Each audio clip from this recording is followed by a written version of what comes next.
Doctor Yunus সাহেব, আপনি ভালো মানুষ, আপনার অন্যান্য বিষয়বাদ, কিন্তু এইভাবে শিক্ষা কমিশন গঠন করলেন একটা।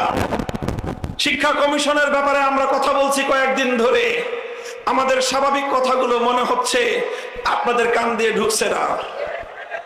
শিক্ষা কমিশন, এদেশের 90 লাখ মুসলমানের সন্তানেরা কি পড়াশোনা করবে, তাদের সেই পাঠ্যসূচি, তাদের শিক্ষা ব্যবস্থা প্রণয়ন করে দিবে।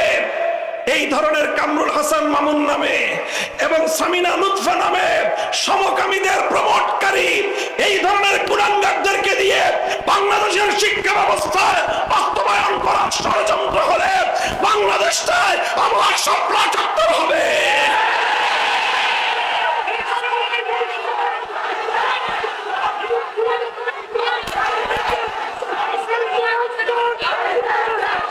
এদেরকে বাদ দিয়ে চিহ্নিত ইসলাম বিদ্বেষীদেরকে শিক্ষা কমিশন থেকে বাদ দিতে হবে।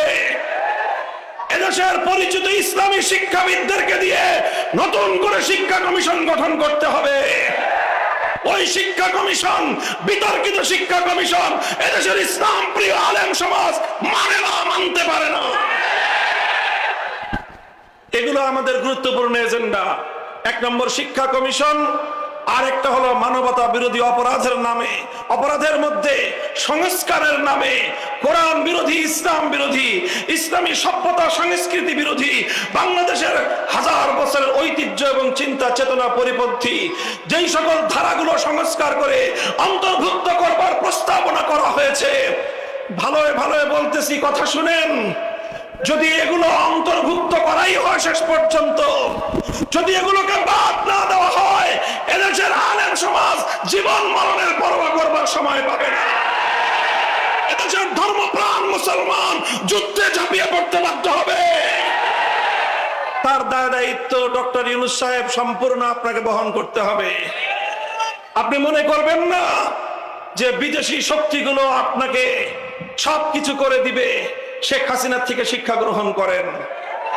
শেখ হাসিনার পাশে নরেন্দ্র মোদীর বিশাল ভারত ছিল, বিশাল ভারত ছিল। 15 বছর তাকে সেফটি দিয়েছে, কিন্তু এদেশের মানুষের চূড়ান্ত অভ্যুত্থানের সময় ভারতও পারে নাই শেখ হাসিনাকে শেষ রক্ষা করতে। যদি আপনারা ইসলামের বিরুদ্ধে, এদেশের মানুষের হাজার বছরের চিন্তা চেতনা এবং ঐতিহ্যের বিরুদ্ধে যদি কার্যকলাপ পরিচালনা করতে চান, বিদেশি শক্তি আপনাদেরকে প্রোটেক্ট করতে পারবে না। শেখ হাসিনার তো ভারত আশ্রয় দিছিল, সীমান্তের ওই পারে চলে গেছে। আপনারা এখান থেকে উড়াল দিয়ে আমেরিকা যেতে যেতে আপনারা কিন্তু পারবেন না। কাজে ভাবিয়া করিও কাজ, করিয়া ভাবিও না। শান্তভাবে কথা বললাম, কথাগুলো কানে তুলেন। ভারতে সেই মহারাষ্ট্রে আমার নবীকে কটূক্তি করার যে জঘন্য ঘটনা সংঘটিত হয়েছে, বাংলাদেশে ভারতীয় রাষ্ট্রদূতকে তলব করে সতর্ক করুন, সতর্ক করুন। ভারতের সাথে কূটনৈতিক সম্পর্ক ছিন্ন করুন। ওরা আমার নবীকে গালি দিবে, আর আপনারা ইলিশ মাছের রপ্তানি করে তাদেরকে আপনারা আপনাদের সাথে আলগা খাতির দেখাবেন। এদেশের মানুষ সেটাকে ভালো চোখে দেখে না। আল্লাহ এদেশের যেই জমিনের মানুষ আল্লাহর নবীর ইজ্জতের প্রশ্নে রক্ত দিবে, জীবন দিবে, তারা যে কোনো ত্যাগ আর কোরবানি স্বীকার করতে প্রস্তুত রয়েছে।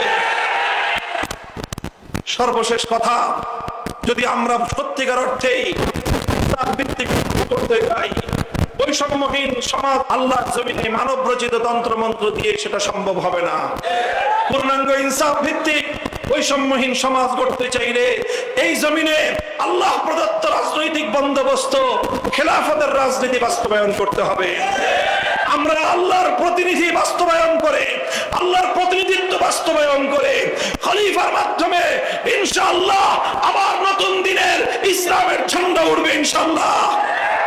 খেলাফত বাস্তবায়নের সেই সংগ্রামে আপনারা সাথে থাকবেন তো ইনশাআল্লাহ?